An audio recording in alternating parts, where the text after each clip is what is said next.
وہ جس کے سائے سے بھی بچنا چاہ رہی تھی، جسے نہ دیکھ کر وہ خود کو یقین دلاتی رہتی کہ وہ اس کی زندگی میں ہی نہیں، آج ایک اٹل حقیقت اور روز روشن کی طرح اس کے سامنے آ کھڑا ہوا تھا۔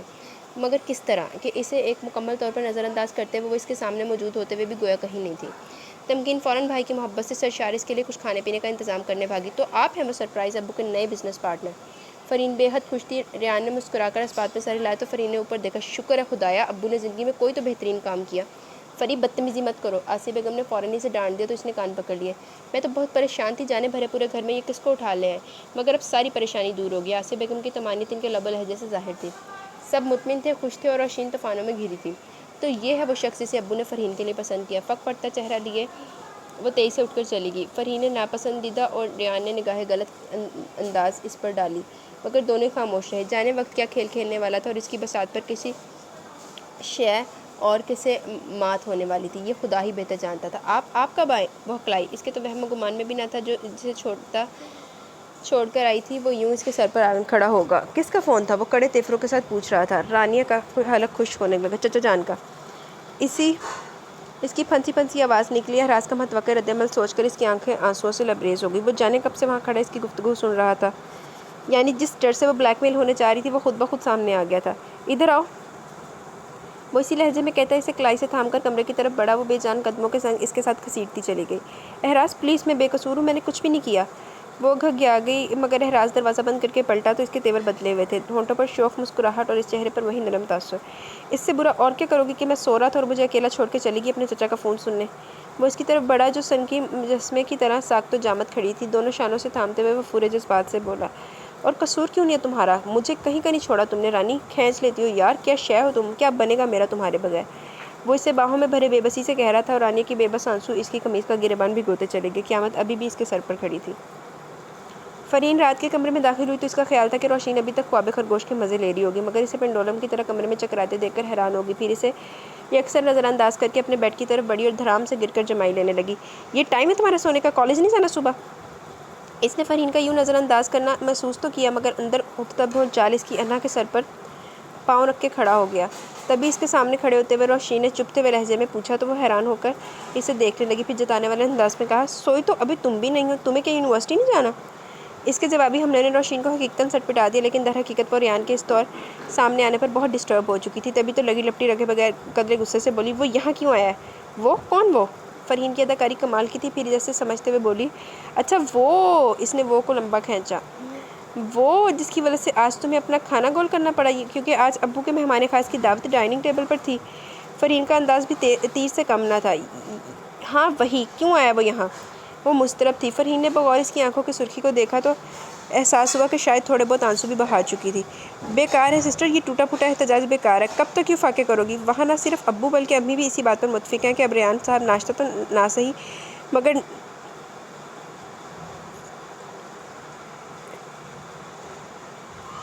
نظر انداز کرتی اپنے بیڈ کی طرف بڑھی اور دھڑام سے گر کر جمائی لینے لگی۔ یہ ٹائم میں نے لگا رپیٹ ہو گیا۔ پھر ایک تو یہاں پہ نا اس PDF میں رپیٹ کیوں بہت ہوئے میں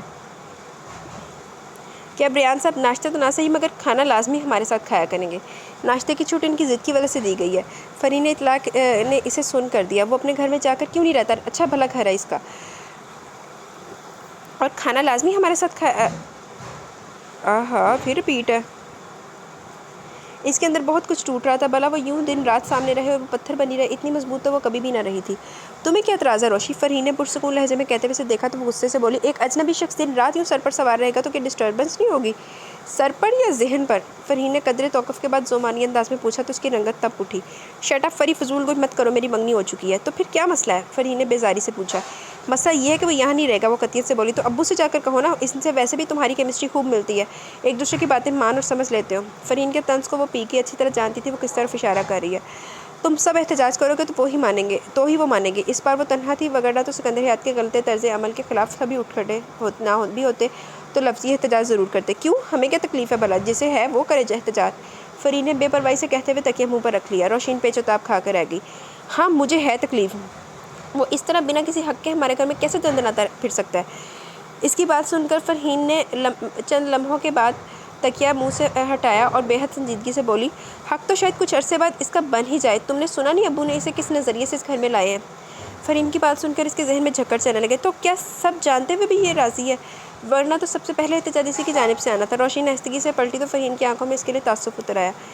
میری آنکھوں میں تھا لہو کا عذاب، میری آنکھوں کو تو نے خواب دیے، میں اندھیروں کے پیراہن میں تھی، میں چراغوں کی لو سے ڈرتی تھی، میرے قدموں کو آفتاب دیے، مجھ کو اپنے پر اختیار نہ تھا، مجھ کو احکام انتخاب دیے، کتنے الجھے سوال تھے میری ذات، سب کو کسے سجل جواب دیے، سن کر میرا افسانہ غم دل، کتنے عنوان کتنے باب دیے، میرے آنچل کے سارے خار چن کر اور میری گود میں گلاب دیے، میرے ایک ایک دکھ کو یاد رکھا اور سکھ سارے بے حساب دیے۔ رانیہ پس مردہ تھی، اس کی زندگی میں بہار وہ تھا، زندگی کا ہر رنگ وہ تھا، اور اب وہ دور جا رہا تھا تو گویا زندگی کے کینوس کو بے رنگ کر رہا تھا۔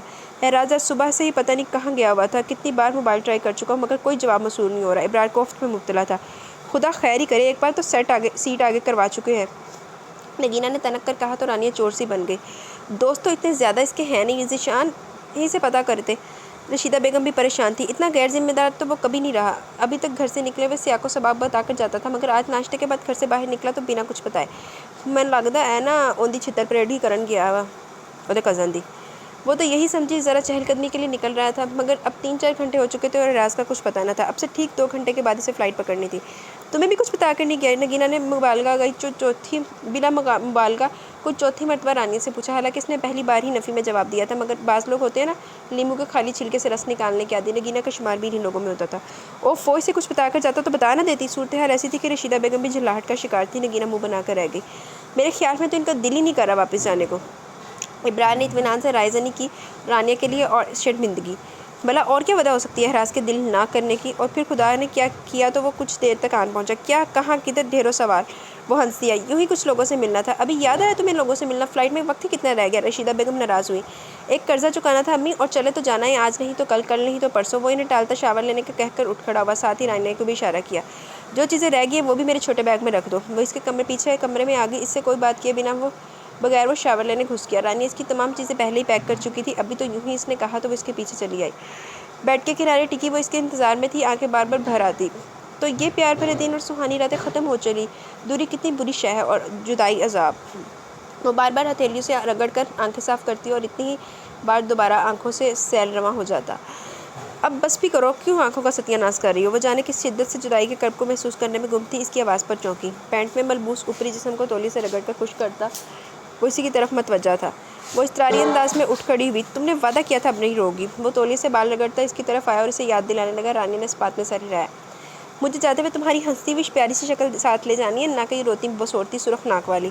وہ انگلی سے اس کی ناک کو سرخ نوک کو چھو کر محبت سے بولا تو وہ تیزی سے آگے بڑھی اور اس کے اپنے بیچ سارے فاصلے سمیٹ گئی۔ اعراز خوشگوار سے احساس میں گھر گیا، اس کی باہوں کا گھیرا اس مخملی وجود کے گرد تنگ ہونے لگا۔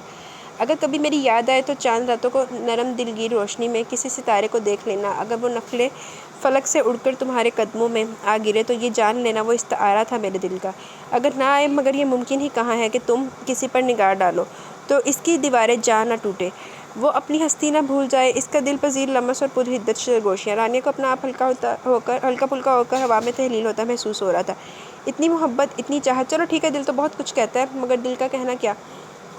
ٹائم بہت تھوڑا رہ گیا۔ اس کے بعد وہ تیزی سے بنیان اور شرٹ پہن کر تیار ہوا، بال بنا کر جوتے پہنے اور نکلنے کو ریڈی۔ ابرار کو آواز دی تو وہ آ کر اس کا سوٹ کیس لے گیا، جبکہ اعراز نے چھوٹا سا سفری بیگ اور کاغذات والا وینٹی بیگ سنبھالا۔ رانیہ کو ڈھیر سارا پیار کیا، گھر والوں کو خصوصاً رشیدہ بیگم کا خیال رکھنے اور صبر اور برداشت سے کام لینے کی نصیحت کی۔ اور پلیز میری ایک بات مان لینا رانی، میرے بغیر کبھی اپنے میکے مت جانا۔ آخر میں وہ بولا تو رانیہ بے تحاشا چونکی۔ تمہارا قرض اتار کے جا رہا ہوں میری جان، مجھ سے زیادہ تمہیں کون جانے گا؟ تم تو لہو بن کر میری رگوں میں دوڑ رہی ہو۔ مل آیا ہوں میں واصف سے۔ میں نے کہا تم کہاں مجھے ملنے آتے، میں ہی آ گیا ہوں بھائی، لاؤ دو کون سے ثبوت مجھ تک پہنچانے ہیں۔ بس اس کی ساری آوارگی ہوا ہو گئی، اب سارا معاملہ ختم ہو چکا ہے۔ دھیمے لہجے میں کہتا وہ رکا اور اس کی تحیر سے پہلی آنکھوں میں جھانکتے ہوئے منظومانہ انداز میں بولا، اس لیے تو کہتا ہوں جان، اعتبار کرتے ہیں۔ اعراز شدت جذبات سے چور انداز میں کہتی وہ اس کے سینے سے لگ گئی۔ اس روز یقیناً وہ سب کچھ سن سمجھ چکا تھا۔ وہ ہنسنے لگا، مجھے لگ رہا ہے اس بار بھی فلائٹ مس کرواؤ گی۔ مگر رانیہ پر تو ابھی کھلا تھا کہ وہ اعراز سے کتنی محبت کرتی تھی۔ ایسا روشن دل اور دماغ والا شخص اسے اعراز پر اس قدر پیار ہے جس کی حد مقرر نہ تھی، مگر جدائی کے یہ کمینے پل، وہ صدا کی شرمیلی اعراز کی وارفتگیوں پر سرسیما ہونے لگی، مگر جدائی کے ان لمحات میں اس نے اپنے پیار کا اظہار کر ہی دیا۔ بہت شکریہ جی، وہ شوخی سے کہتا اس کے سامنے جھکا تو سرخ چہرہ لیے رانیہ بھیگی سی ہنسی ہنستی۔ اعراز نے پیاسی نگاہوں میں اس کی ہنستی ہوئی موہنی صورت بھری اور خدا حافظ کہہ کر نکل گیا۔ فی امان اللہ۔ رانے کا رواں رواں دباگو تھا۔ ریان اس گھر میں کیا آیا؟ اس گھر کے مکینوں پر زندگی کا ایک نیا باب کھل گیا۔ خوشیاں، کہکے، ہنسی مذاق۔ رات کو آفس کے آنے کے بعد وہ آن موجود ہوتا اور پھر دیر تک ان سب کی محفل جمتی۔ کبھی سکندر حیات بھی ہوتے اور کبھی ان کے بغیر۔ وہ 9 بجے کے بعد سونے چلے جاتے تھے، مگر رات کے کھانے سے لے کر سونے تک کا یہ وقت روشین کے لیے تو گویا ایک امتحان ہی بن گیا۔ وہ کوشش کرتی کہ جلد از جلد کھانا ختم کر کے اپنے کمرے میں جا چھپے، مگر آسیہ بیگم اور تمکین کا خیال ان کی تفتیش اور تشویش۔ ہمارے بندے وہ بھی لاؤنج کے ایک کونے میں پڑی رہتی، ورنہ خود کو حمزہ سے بہلاتی۔ اگر وہ کبھی سو جاتا تو پھر امتحان میں پڑی رہتی۔ فرین اور ریان کی دوستی زوروں پر تھی۔ سکندر حیات پر ریان اور تمکین کا رشتہ ابھی تک ظاہر نہیں کیا گیا تھا، ورنہ تو شاید وہ ابھی تک اسے نکال باہر کرتے۔ وہ جلتی نہیں تھی کہ ریان اور فرین کے مابین کیسا تعلق پنپ رہا ہے۔ دکھ تو اسے صرف اس بات کا ہوتا تھا کہ اس سے جذباتی وابستگی رکھنے کے بعد بھی اب وہ اسی کی بہن سے شادی پر رضامند تھا۔ اس روز وہ آفس سے لوٹا تو عمر بھی موجود تھا۔ السلام علیکم۔ ریحان بے حد سنجیدہ تھا۔ عمر کھڑا ہو کر اسے ہاتھ ملانے لگا۔ سکندر حیات کے بزنس پارٹنر کی حیثیت سے وہ اس سے اچھی طرح واقف ہو چکا تھا، مگر آمنے سامنے یہ ان کی پہلی ملاقات تھی۔ آئیں بیٹھے آپ بھی۔ پہلی نظر ہی میں وہ عمر کو پسند آئے، اس کا لیا دیا سا انداز اور پرسنالٹی۔ روشین نے بھی غور کیا۔ جب سے ریحان نے بالوں کی کٹنگ چینج کروائی تھی، اس کی خوب روئی میں تب سے مزید اضافہ ہوا تھا۔ وہ واقعی ایگزیکٹو لک کا مالک تھا۔ سوری، میں جا کر چینج کروں گا، وہ معذرت خواہانہ لہجے میں بولا تو عمر نے مسکرا کر شانے اچکائے۔ وہ ایسے ہی بوجھ شخصیت کے مالک۔ نکلتے ہوئے اس نے سنا روشین عمر کو بتا رہی تھی، وہ بھویں اچکا کر رہ گیا۔ اچھا لگتا تو نہیں، عمر نے کہا۔ روشین کو حیرت ہوئی۔ عمر اپنے علاوہ کسی کو اہمیت دینے کا عادی نہیں تھا، ریان میں جانے سے کیا بات دکھائی دی تھی، مگر اچھا تھا کہ وہ ان دونوں کے ایک دوسرے سے دور ہی رکھتی۔ اس کا خیال تھا عمر کو ڈرائنگ روم میں موجود پا کر اب ریان ادھر نہیں آئے گا، مگر یہ اس کی خام خیالی تھی۔ تھوڑی دیر کے بعد وہ نہا دھو کر فریش سا اندر داخل ہوا تو ایک پل کو روشین کی نبض بھی مدھم پڑ گئی۔ اب سنائے جناب، وہ بہت بشاشت کے ساتھ عمر سے مخاطب تھا۔ عمر بھی اس توجہ پر بہت راضی تھا۔ روشین نے ایک بے بس مگر خفگی سے پر نگاہ ریان پر ڈالی۔ سکندر صاحب آپ کی بہت تعریف کرتے ہیں، مجھے بھی بہت شوق تھا آپ سے ملنے کا، خوش قسمتی سے آج یہ خواہش پوری ہوگی، جیسے سنا تھا آپ کو ویسا ہی پایا۔ وہ عمر کو سیڑھی پر چڑھا رہا تھا۔ اور عمر؟ روشین نے گہری سانس بھری۔ وہ تو خود اپنی مدح سرائی میں مصروف رہتا تھا، کجا کسی دوسرے کے منہ سے سننا۔ وہ تو صحیح معنوں میں آسمان پر جا پہنچا۔ سنا تو میں نے بھی بہت تھا تایا جان سے آپ کے بزنس میں ذہانت اور آپ کی خوش دلی کے متعلق، مگر روشی بتا رہی تھی کہ آپ بہت بوجھ شخصیت کے مالک ہیں۔ روشین کا جی چاہا اپنا سر پیٹ لے۔ یہ عمر تھا پیٹ کا ہلکا۔ وہ جی بھر کے شرمندہ ہوئی۔ اچھا، وہ ہلکے سے ہنسا۔ یہ مجھے جانتی کہاں ہے؟ اس کے لہجے سے چھلکتے کرب کا روشین کے دل نے ایک پل میں اندازہ لگا لیا۔ ارے چھوڑیں یہ لڑکیاں بھی نا، انہیں عادت ہوتی ہے دوسروں بلکہ خاص طور پر اجنبیوں پر ریمارکس دینے کی۔ عمر نے قدرے حقارت سے کہا۔ عورتوں کے متعلق اس نے الگ ہی افکار بنا رکھے تھے جو اسے ازبر تھے، اور وقتاً فوقتاً سب کو سناتا بھی رہتا تھا۔ روشین کی پیشانی جل اٹھی۔ آپ کو بڑا تجربہ عمر بھائی، لڑکیوں کی نفسیات پر تو جیسے پی ایچ ڈی کر رکھی ہے آپ نے، فرین نے تڑک کر کہا تھا۔ پاکستان میں جھک نہیں مارا محترمہ، امریکہ سے آیا ہوں، وہ تفاخر سے بولا۔ بدقسمتی، فرین منہ میں بدبدائی۔ کم آن فری، ہر ایک اپنے تجربے اور مشاہدے کی روح سے بات کرتا ہے۔ ریان نے نرمی سے ٹوکا۔ روشین کی اس پر جا ٹھہرنے والی نگاہ بے ساختہ تھی۔ وائٹ کاٹن کے 6 پاکٹ ٹراؤزر اور سفید اور فیروزی ٹی شرٹ میں ملبوس وہ بے انتہا اچھا لگ رہا تھا۔ ہونٹوں پر وہی نرم سی مسکراہٹ اور سیاہ آنکھوں سے جھلکتی شرارت۔ تبھی بے حد اچانک وہ روشین کی طرف متوجہ ہوا۔ آپ کیا کہتی ہیں؟ اوہو یا اللہ، نظروں کی چوری پکڑی گئی۔ وہ اس قدر شرمسار ہوئی کہ حد نہیں۔ جی، مختصراً کہہ کر وہ اضطراری انداز میں اٹھ کھڑی ہوئی۔ میں چائے لاتی ہوں۔ اپنی بے اختیاری پر خود کو کوستی وہ کچن میں آگئی، جہاں تمکین حسب عادت و شوق کچھ نیا پکانے میں مصروف تھی۔ ایک طرف چولہے پہ برتن چڑھا رکھا تھا، دوسری طرف ہاتھ میں کوکنگ کی کتاب تھام کر مطالعہ کیا جا رہا تھا، اور مزے کی بات یہ تھی کہ وہ ان کتابوں سے استفادہ کر کے واقعی بہترین کھانے بنا لیتی تھی۔ وجہ وہی شوق کہ جس کے بغیر آپ کوئی بھی کام دل سے نہیں کر سکتے۔ کیا چاہیے؟ تمکین نے مصروف انداز میں پوچھا تو وہ مختصراً جواب دے کر ساس پین میں پانی ڈالنے لگی۔ ریان آ گیا؟ اس نے بلا کر کتاب ایک کیبنٹ میں رکھی اور آنچ دھیمی کرتے اس کی طرف متوجہ ہو ہی گئی۔ جی، وہ کھولتے پانی میں پتی ڈال رہی تھی۔ کیا بات ہے روشی؟ یار لڑکیاں تو شادی کے بعد لڑکیاں تو منگنی کروا کے مزید شوق اور بے پرواہ ہو جاتی، تم تو بڈھی روح بنتی جا رہی ہو۔ تمکین نے شکوہ کیا تو وہ بدقت تمام مسکرائی۔ میں تو پہلے بھی ایسی تھی، تمکین نے نفی کی۔ میں نے کون سا تمہیں ابھی بھی دیکھا ہے؟ سال سے اوپر ہو چلا، تم پر اتنا سوگوار رنگ میں نے کبھی نہیں دیکھا۔ آپ تو ویسے بھی دوسروں کے خرد و بین سے دیکھنے کی عادت ہے۔ روشی نے اس کی بات اڑانا چاہی اور پلٹ کر فریج میں سے دودھ کا جگ نکالنے لگی۔ خوش رہا کرو روشی، پتہ ہے ہر انسان کی زندگی میں بس 2 ہی پیریڈز ہوتے ہیں، ایک شادی سے پہلے کا اور ایک شادی کے بعد کا۔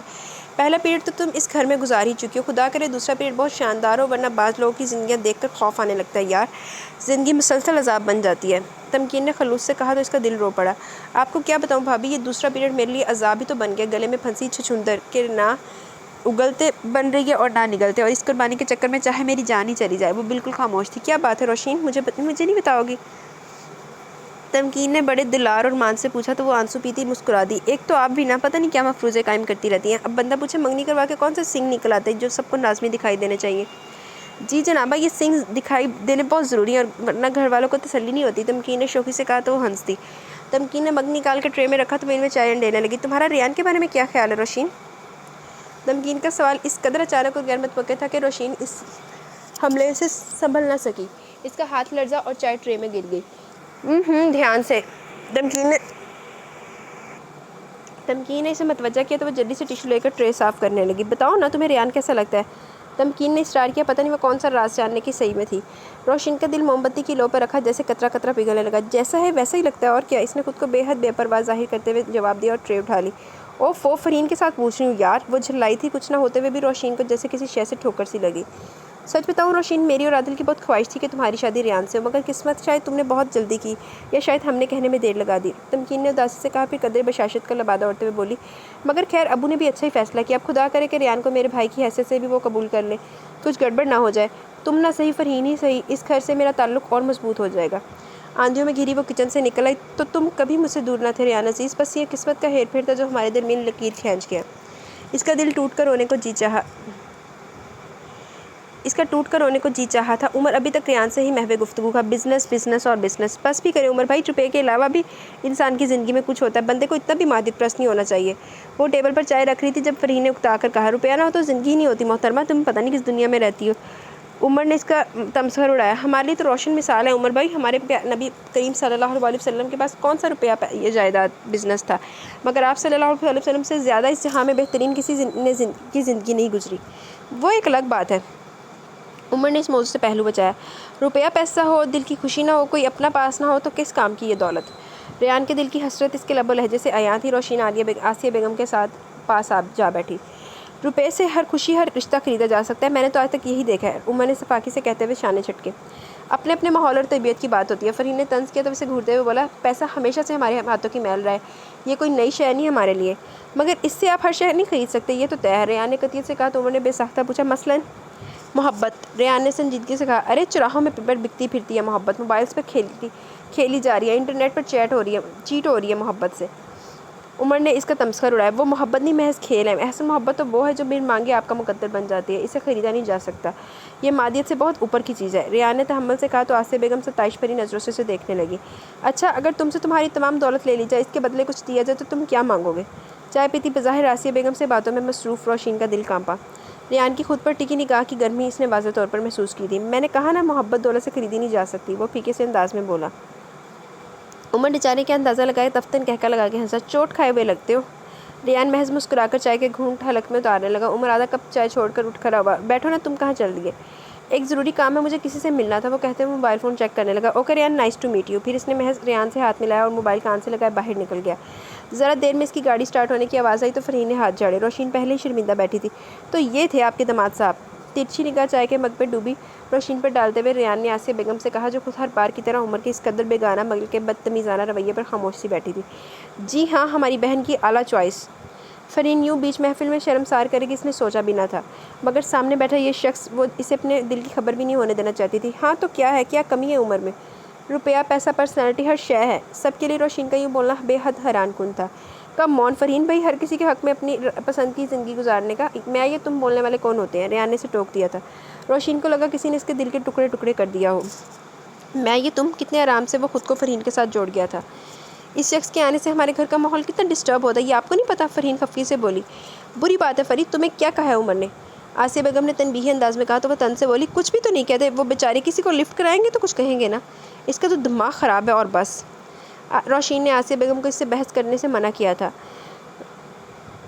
دماغ تو بس عمر صاحب کا ہی آلہ ہے اور سوچ عرفہ، وہ پھر رہ نہیں سکی تھی۔ تمہیں کیا مسئلہ عمر سے، ہر کسی کے سامنے شروع ہو جاتی ہو؟ روشین نے ناگواری سے ایرے گیرے کی موجودگی کا احساس دلانے کی کوشش کی۔ روشی، فری۔ آسیہ بیگم نے استجاب سے ان دونوں کو دیکھا، اسی وقت تمکین چلی آئی۔ روشی ذرا حمزہ کو تو دیکھنا، میں بس ابھی فارغ ہو کے آ رہی ہوں۔ روشین شکر خدا کا ادا کر کے وہاں سے اٹھی، ساتھ ہی ریان بھی اٹھ کھڑا ہوا۔ تم کہاں چلے؟ تمکین نے اس سے پوچھا، ایک دوست سے ملنا ہے، جلدی آتا نا، میں نے ایک نئی ڈش بنائی ہے۔ وہ پیار سے اسے دیکھتے ہوئے بولی تو اس بات میں سر ہلا کر باہر نکل وہ حمزہ کو ہوا میں اچھالتی اس کی کلکاریوں سے محظوظ ہو رہی تھی۔ وہ اسے لے کر لان میں نکل آئی، تبھی باہر نکلتے ریان کی نظر اس پر پڑی تو وہ تیز قدموں سے اس کی طرف بڑھا۔ وہ اب حمزہ کو گلاب کے پھول دکھا رہی تھی، جب ریان نے اس کی کلائی تھام کر ایک جھٹکے سے اپنی طرف موڑا تو وہ ششدر رہ گئی۔ اداسی بھرے دن اور کانٹوں کی طرح چپ تھی راتیں۔ وہ تکیے میں منہ گھسائے اور احراز کی خوشبو ڈھونڈتی۔ وہ شروع کے دن تھے، نئی نئی رضائی، وہ سب کچھ بھولی ہوئی تھی، کچھ کرنے کو جینا چاہتا تھا۔ احراز کا فون آتا، ایک دفعہ دن میں اور ایک دفعہ رات کو۔ وہ اس کی باتوں سے مہکتی پھرتی، اس کی باتوں کو دہرا کے نئے معنی کشید کرتی۔ یوں لگ رہا تھا جیسے وہ اپنے اختیار میں نہ تھی، مگر میکیا نگینہ نے اس کی بے خودی کو 2 ہی دن برداشت کیا۔ پہلے تو تینوں ماں بیٹیاں خود ہی کچھ میٹنگ کرتی رہی۔ رانیہ اداس کیفیت میں گھری بستر پر کروٹیں بدل رہی تھی۔ دوپہر کے کھانے کے بعد برتن دھو کر وہ کمرے میں آ کر بند ہوگی، اسی وقت دھاڑ سے دروازہ کھلا تو وہ ہڑبڑا کر اٹھی۔ دروازہ دھکیلتی نگینہ اندر داخل ہوئی۔ یہ بدتمیز کا عظیم الشان مظاہرہ تھا، کسی کے کمرے میں بنا اجازت داخل ہو جانا۔ وہ اڑے حواس لیے نگینہ کو دیکھ رہی تھی۔ دروازہ کھلنے سے یوں تو کافی روشنی اندر آ رہی تھی، پھر بھی نگینہ نے آگے بڑھ کر لائٹ آن کر دی۔ رانی نے دوپٹہ کھینچ کر گلے میں ڈالا۔ کیا بات ہے آپی؟ اس کا دل پریشان ہو اٹھا۔ یہی تو میں تم سے پوچھنے آئی ہوں کہ کیا بات ہے آخر؟ وہ طنز و تلخی سے بھرپور لہجے میں کہتی سینے پر بازو لپیٹ کے کھڑی ہو گئی۔ اللہ ماں آ گئی، اللہ نے کر دی نا۔ کیا مطلب؟ رانیہ بیچارگی کہ فرشتے بھی اس کے سوال نما معمہ یا معمہ نما سوال کو نہ سمجھ سکے تھے۔ مطلب یہ کہ رانیہ بی بی ہر گھر کے اپنے اصول و ضوابط ہوتے ہیں۔ اب اگر امی اپنی فطری نرم دلی کی وجہ سے تمہیں کچھ نہیں کہتی تو اس کا یہ مطلب نہیں تم سر پر ہی چڑھتی جاؤ۔ رانیہ کا دل بند ہونے لگا، وہ اپنی ناکردہ خطا سوچنے لگی، مگر اس پل ذہن کام ہی کہاں کر رہا تھا۔ ہوا کیا آپی؟ اس نے خشک ہوتے حلق کے ساتھ دوسرا سوال کر ہی دیا۔ اپنی حرکتوں پر غور کرو تو کچھ پتہ چلے نا۔ دوپہر ہوتی نہیں اور یوں کمرے میں گھستی ہو جیسے باہر بلائیں نازل ہو رہی ہیں۔ گھر آئے مہمان کا کچھ عطا پتہ نہیں ہے۔ ادھر رات کو گھڑی کی سوئیوں نے 11 بجائے، ادھر تم اپنے بستر پر شوہر کے رہتے ہوئے تو یہ حرکتیں جچتی بھی تھی، مگر اب کا ہے کہ بے چینی کمرے میں آنے کی؟ وہ ابروج کا طنز کے تیر چلا رہی تھی۔ رانیہ کو تو مانو کاٹو تو بدن میں لہو نہیں والا حساب ہو گیا۔ میں ابھی سارا کام ختم کر کے کچن صاف کر کے آئی ہوں۔ اس کی سمجھ میں اپنا قصور ابھی بھی نہیں آیا۔ صرف کام ہی کا واسطہ نہیں ہے تمہارا اس گھر سے۔ ذرا سا کام کیا اور جھپاک سے اپنے کمرے میں ڈبکی لگا دی۔ نہ ساس کی پرواہ نہ ہی نندوں کی۔ ذرا دیر بیٹھ کے ان کا ہی دل بہلا دو کہ ان کا بھی تو بھائی بیٹا باہر گیا، مگر نہ، یہاں تو نیندیں پوری ہو رہی ہیں، پتہ نہیں کب کی۔ وہ بے حد ناپسندگی سے کہہ رہی تھی۔ رانیہ کا دل خوف و وحشت میں جکڑنے لگا۔ صبح ناشتے سے لے کر ابھی دوپہر کے کھانے کے بعد برتن دھو کر صفائی کرنے تک وہ کچن میں رہی تھی۔ اب اگر چند پل کے لیے وہ کمر سیدھی کرنے کو لیٹ بھی گئی تو کیا مذائقہ تھا، مگر یہ سب نگینہ کو کون بتاتا؟ اور رات 11 بجے تو سونے کا ہی ٹائم ہوتا ہے، وہ اس وقت وہ ان ماں بیٹی کا کیا دل بہلاتی؟ دوسرا یہ کہ اس کے دل تو خود بہلاووں کی ضرورت تھی۔ میں ذرا تھک گئی ہوں اس لیے آ کے لیٹ گئی۔ اس نے بے بسی سے اپنی صفائی پیش کی۔ ہم نے کون سا پہاڑ کھدوا کے نہریں نکلوائی ہیں تم سے؟ یہ نگینہ تھی 12 برسوں میں جس نے کبھی اپنے آگے سسرال والوں کو بولنے نہیں دیا تھا۔ رانیہ تو اس کے آگے کل کی بچی تھی، اسے دھمکانا کون سا مشکل کام تھا۔ سوری آپی۔ وہ شرمندہ سی دونوں ہتھیلیاں مسل رہی تھی۔ ساری نیند، ساری کسل مندی نگینہ کی اسٹرانگ چائے جیسی باتوں نے بھگا دی تھی۔ معاف تو تم مجھے کرو، میں تو جذبات میں آ کر تمہیں سمجھانے آ گئی کہ ایسی باتوں سے گھر نہیں بسا کرتے، ذرا خود کو ٹھیک کرو۔ اب یہ نہ ہو کہ رات کو فون سے 7 سمندر پار شکایت کرو اور ایک نند کا پتہ صاف ہو جائے۔ وہ خشکی اور رکھائی سے کہتی رانیہ کو ٹھنڈے پانیوں میں دھکیل گئی۔ وہ نگینہ کا اشارہ اچھی طرح سمجھ رہی تھی۔ ایسی کوئی بات نہیں، اس نے کہنا چاہا، مگر ادھر اس کی صفائی کی ضرورت ہی کسے تھی؟ وہ ہاتھ ہلا کر گویا مکھی اڑاتے ہوئے بولی، جیسی بات ہے میں اچھی طرح جانتی ہوں، یہ میری ماں کا گھر ہے اور میں حق پر ہوں۔ تمہاری جو حیثیت ہے اس کے مطابق یہاں رہو۔ یہاں تم محض اپنے میاں ہی کے لیے نہیں آئی ہو، سمجھی؟ جی۔ وہ حق تک سے اس کی شکل دیکھ رہی تھی، جس کے پاس نہ تو بات کرنے کا حق تھا اور نہ ہی بنیاد، مگر وہ منٹوں میں اس کی طبیعت صاف کر کے یہ جا وہ جا۔ البتہ جاتے جاتے وہ اسے رات کے کھانے کا مینیو بھی بتا گئی، کیونکہ اس کا میاں بھی رات کے کھانے پر آ رہا تھا۔ یہ تو مصیبت ہی ہے، جدو آندھی عذاب بھی پا کے جاندی نگینہ بی بی۔ اس کے جانے کے بعد بھی حیرت اور بےعزتی کے احساس میں گھری کتنی دیر وہ یوں ہی بیٹھی رہی۔ وہ صرف نگینہ کا رویہ ہے یا آئندہ مجھے سبھی کے اسی رویے کا سامنا کرنا پڑے گا؟ زندگی کا ایک اور بڑا سوال اس کے سامنے منہ پھاڑے کھڑا ہوا۔ اسے شدت سے ہراس کی یاد ستانے لگی۔ وہ اس غیر متوقع حملے کی سوچ بھی نہیں سکتی تھی۔ اسے تو یہی علم تھا کہ ریان اندر لاؤنج میں تمکین کے پاس بیٹھا، اور اب اس جھٹکے سے وہ چکرا کر رہ گئی۔ حمزہ کو اس نے بمشکل سنبھالا اور وہ خود سنبھلی تو ریان کو کینہ توز نظروں سے خود کو دیکھتا پا کر اس کا گزشتہ کئی دنوں کا غصہ عود کر آیا۔ دماغ ٹھیک ہے تمہارا؟ وہ غصے سے بولی۔ بھلا اس کی ہمت کیسے بھی اسے یوں گھمانے کی؟ دماغ تو میں تمہارا درست کر دوں گا، کیونکہ تمہیں اس کی ضرورت ہے۔ وہ اسے گھورتے ہوئے بولا۔ تم اپنی حد میں رہو۔ روشن جھلاہٹ کا شکار ہونے لگی۔ بھلا وہ کس رشتے سے یوں روب ڈال رہا تھا؟ میری حد تم جانتی ہو، وہ معنی خیز انداز میں بولا تو اس کی پیشانی تپ اٹھی۔ سکندر حیات نے اسے واقعی سر پر چڑھا دیا تھا۔ اس گھر میں اس کی حد کی کوئی حد ہی نہ تھی، مگر میں تمہاری حد میں شامل نہیں ہوں، سمجھے؟ وہ اسی غصے سے دانت پیس کر بولی تو دفتر نے وہ اپنا سارا غصہ بھول کر ہنس دیا۔ کیا قیامت ہوئی؟ روشن کو اپنا دل بند ہوتا محسوس ہوا۔ اسے یاد آیا وہ اسے ہنستا ہوا کتنا اچھا لگا کرتا تھا۔ تو کیا وقت بدلا نہیں تھا؟ وقت کو کیا حالات بھی بدل گیا روشن۔ سکندر یہ دل ہی ہے جو کم بخت نہیں بدلا کرتا۔ کوئی اس کے اندر ہنسا تھا۔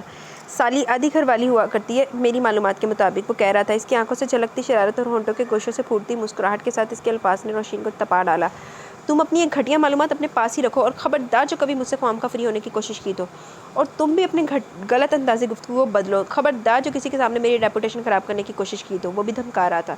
مجھے تمہارے متعلق بات کرنے کی ضرورت ہی کیا ہے، ہزار پڑتے ہیں۔ روشین نے تمسخرانہ انداز اپنایا تو اطمینان سے بولا، ہاں تو پھر جتنی بھی فضول گفتگو کرنی ہو اپنے عمر صاحب کے متعلق کر لیا کرو، خبردار جو تم نے عمر کے خلاف ایک لفظ بھی کہا تو۔ روشین اسے فری ہونے یا عمر کے متعلق اپنی بیزاری کی خبر دینے کا کوئی ارادہ نہیں رکھتی تھی۔ تنبیہی انداز میں بولی تو وہ لطف دینے والے انداز میں ہنسا۔ ویسے بندہ اچھا چنا ہے تم نے۔ روشین کی پیشانی تپ اٹھی۔ اس سے بڑھ کے عمر حیات کی اچھائی سے اور کون واقف تھا؟ جو بھی ہے، مگر تم آئندہ مجھ سے بات کرنے کی کوشش مت کرنا۔ روشین نے یہ قصہ تمام کرنا چاہا۔ کیوں؟ کیا میں یہ سمجھوں کہ تمہارے دل میں ابھی بھی کچھ ہے؟ وہ کمال معصومیت سے پوچھ رہا تھا۔ روشین کا دل سنسنا اٹھا۔ کیا مطلب ہے تمہارا؟ وہ جو ہم میں تم میں قرار تھا، تمہیں یاد ہو کہ نہ یاد ہو؟ وہ گنگنایا۔ Shut up! روشین کو اس کی اس قدر ڈٹائی پر غصہ آ رہا تھا۔ وہ سوچ بھی نہیں سکتی تھی کہ ریان اس انداز میں بھی اس کے بالمقابل آ سکتا ہے۔ اپنے تئیں وہ اس باب کو بند کر چکی تھی۔ تم اچھی طرح جانتے ہو کہ میں نے کبھی تمہیں لفٹ نہیں دی، وعدے وہی تو دور کی بات ہے۔ وہ اسے جھاڑتے ہوئے تمسخر سے بولی۔ ہم آنکھوں کی زبان جانتے ہیں روشین بی بی۔ پھر وہی آنکھوں سے لپکتے شرارت کے شعلے۔ روشین کا تو دل بھسم ہونے کو تھا۔ منہ دھو رکھو، تم نے تو کبھی ڈالرز کی شکل بھی نہیں دیکھی ہوگی۔ وہ اسے اس سطح پر لا رہا تھا جس پر وہ کبھی آنے کا سوچ بھی نہیں سکتی تھی، مگر وہی سے خود سے متنفر کرنے کی کوشش۔ ہاں ہاں، وہ چہرہ اونچا کر کے ہنسا، پھر بولا، مگر ڈالرز والے کی شکل ضرور دیکھ لیے۔ توبہ توبہ! اس نے کانوں کو ہاتھ لگائے۔ اس کا مطلب سمجھ کر روشین تب اٹھی۔ تم صرف جیلس ہو عمر سے، اور بس۔ اچھا، کیا نہیں ہے میرے پاس جو میں اس سے جیلس ہوں گا؟ وہ ٹراؤزر کی جیبوں میں ہاتھ ڈالے پنجوں کے بل ذرا سا اچکا۔ اس کی بلند قامت، اس کی خوبروئی، اس کے دیکھنے اور ہنسنے کا پیارا سا انداز، اس کی تعلیم و ادب و احترام کا انداز، روشین کا دل پسج گیا۔ مگر اس وقت وہ ریان کو کوئی ایسا منہ توڑ جواب دینا چاہتی تھی کہ آئندہ وہ کبھی اس کی راہ میں نہ آئے۔ اس کے پاس روشین سکندر ہے۔ وہ بے اختیار اس کے لبوں سے پھسل گیا، اور جادو اثر ہوا۔ ریان کی رنگت سفید پڑ گئی، جیسے کسی نے اس کا سارا خون نچوڑ لیا۔ روشین کو اپنی غلطی کا احساس ذرا دیر سے ہوا۔ وہ نادانستگی میں ہی صحیح مگر ایک مدفن حقیقت کو چھیڑ گئی تھی جس کا دفن رہنا ہی ضروری تھا۔ وہ میرا منگیتر اور تم اس کے خلاف۔ وہ اپنی بات کا اثر گنوانے کے لیے پھر سے جتانے لگی کہ وہ بھڑک اٹھا۔ بس بہت ہو گیا، منگیتر منگیتر! ہاتھ اٹھا کر وہ ایک دم سے بولا تو وہ خائف سی حمزہ کو ساتھ چمٹائے 2 قدم پیچھے ہٹ گئی۔ تم کیا دنیا میں پہلی لڑکی جس کی منگنی ہوئی ہے؟ اور مجھے بھلا کیوں جیلسی ہوگی اس ایکس وائی زیڈ سے جسے تمہارا منگیتر ہونے کا شرف حاصل ہے؟ بقول تمہارے ہمارے بین کبھی ایسا کوئی سلسلہ ہی نہیں رہا، تو پھر کیوں نارمل رویہ نہیں اپناتی ہو؟ میں عمر سے بات کروں یا اس کے باپ سے، تمہیں کوئی فرق پڑتا ہے؟ If if! اس کی آواز سے لپکتے شعلے اور آنکھوں سے نکلتے شرارے۔ روشین کو اپنا آپ ان میں جھلستا محسوس ہوا۔ اور یاد رکھو، اس گھر میں میری بھی ہونے والی منگیتر رہتی ہے جس کے سامنے میں بھی تمہارا یہ رویہ برداشت نہیں کروں گا، یاد رکھنا۔ انگشتے شہادت اٹھا کر کہتا وہ لمبے ڈگ بھرتا گیٹ پار کر گیا تو اس کے الفاظ سن کر آنکھیں پھاڑے سے دیکھ لی۔ روشین کا جی چاہا وہیں بیٹھ کر بآواز بلند رونا شروع کر دے۔ حمزہ نے شاید اس کی اونچی آوازوں سے گھبرا کر کسمسانا شروع کر دیا۔ وہ چونک کر خود کو بمشکل سنبھالتی اندر کی طرف بڑھ گئی۔ رانی، قسم سے بہت یاد آتی ہو۔ نیند تو لگتا ہے وہیں تمہارے آس پاس ہی کہیں چھوڑا ہے۔ بستر اچھا نہیں لگتا۔ وہ بے حد بے قرار و بے چین تھا۔ رانی کی آنکھیں ابل پڑی۔ بھلا جدائی کے دن رات تو کوئی اس سے پوچھتا، ساری رات کروٹیں بدلتے گزر جاتی۔ وہی رات جو ہراس کے ہوتے لمحوں اور منٹوں میں گزر جاتی تھی۔ صبح آنکھ کھلنا ہی دشوار ہو جاتا، اور وہی رات آتے ہی وحشت کا شکار کرنے لگتی کہ دن تو ادھر ادھر کے کاموں میں گزر ہی جاتا تھا۔ آپ آ کیوں نہیں جاتے؟ وہ بے حد بے بسی سے بولی۔ شبینہ تیزی سے ماں کا ہاتھ کھینچ کر دروازے تک لائی اور سننے کا اشارہ کیا۔ رات کے 12 بجے احراز کا فون رانیہ کے لیے فون آتا تھا جسے مجبوراً اسے لاؤنج میں ہی بیٹھ کر سننا پڑتا تھا، اور اگر کبھی ابرار ٹی وی دیکھنے رات کے تک بیٹھا رہتا تو وہ مشکل میں پڑ جاتی۔ احراز کی چھیڑ چھاڑ اس کی ذومانی باتوں کا جواب کیسے دیتی کہ ابرار کے سن لینے کا خدشہ رہتا؟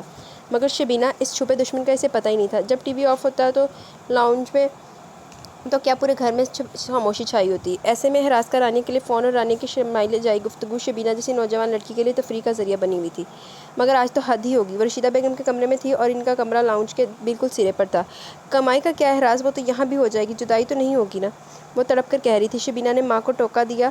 رشیدہ بیگم کی پیشانی پر سلوٹیں پڑنے لگی۔ ایک ہی کماؤ پوت تھا جس کی محنت سے گھر چل رہا تھا، اور بہو رانی اسی کو اپنے پیروں پر کلہاڑی مارنے کا مشورہ دے رہی تھی۔ بھاڑ میں جائے ایسی محبت، ہم روکھی سوکھی کھا کے بھی گزارا کر لیں گے۔ احراز پلیز کچھ میرا ہی خیال کریں، میں آپ کے بغیر ایک پل نہیں رہ سکتی، پلیز۔ وہ رو پڑی۔ اگر غیر جانبدارانہ تجزیہ کیا جاتا تو ایک نئی نویلی دلہن اس طرح کی گفتگو کرنے کی حقدار تھی، مگر ادھر رشیدہ بیگم کے اندر تو بھانبڑ چل اٹھے۔